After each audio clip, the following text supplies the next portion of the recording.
मैं मोहम्मद लकमान मानीपुरिया। अज मेरी पहली वीडियो जी प्राउड पेंडू मानीपुरिया ते आ दे लो पिंडा दा माहौल ते आ जा रहा जी अपना झूटा रेड़ी पट्ठे लियाने पट्ठियां वास्ते जी रेड़ी जान दे ही आ।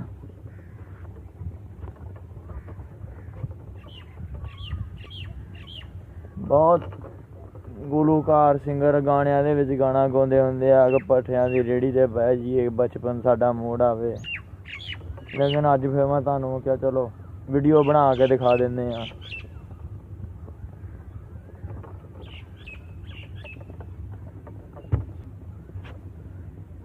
मैं वीडियो दे विच पेंडू माहौल तुहानू दिखाउणा चाहुंदा वां कि जट जिमीदार किद्दां अपना काम करदे आ, की रूल आ उन्हां दे।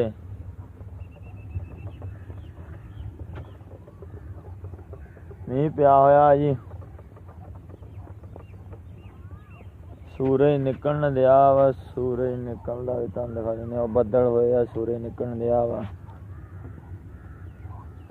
ओ जर्मन शैफर्ड आ।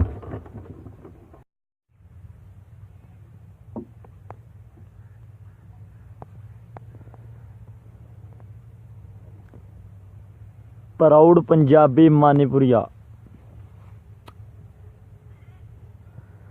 ये जी पिंड वालियां दा देसी माहौल। झोटा जिन्नू पंजाबी च झोटा बोलदे आ, फिल्मां दे विच कहंदे हुंदे आ कट्टे दा फादर।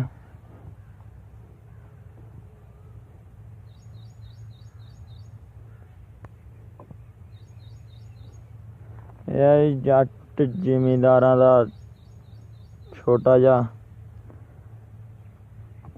इक डेरा।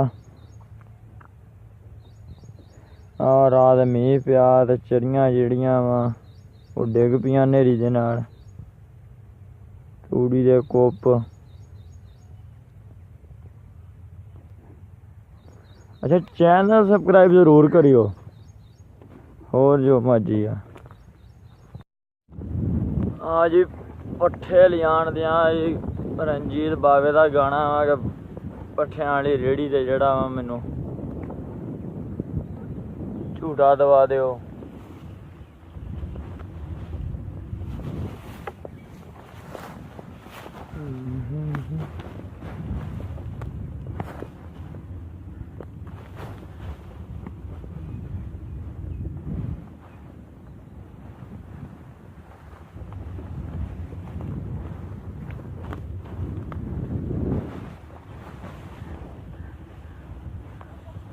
झूटा रेड़ी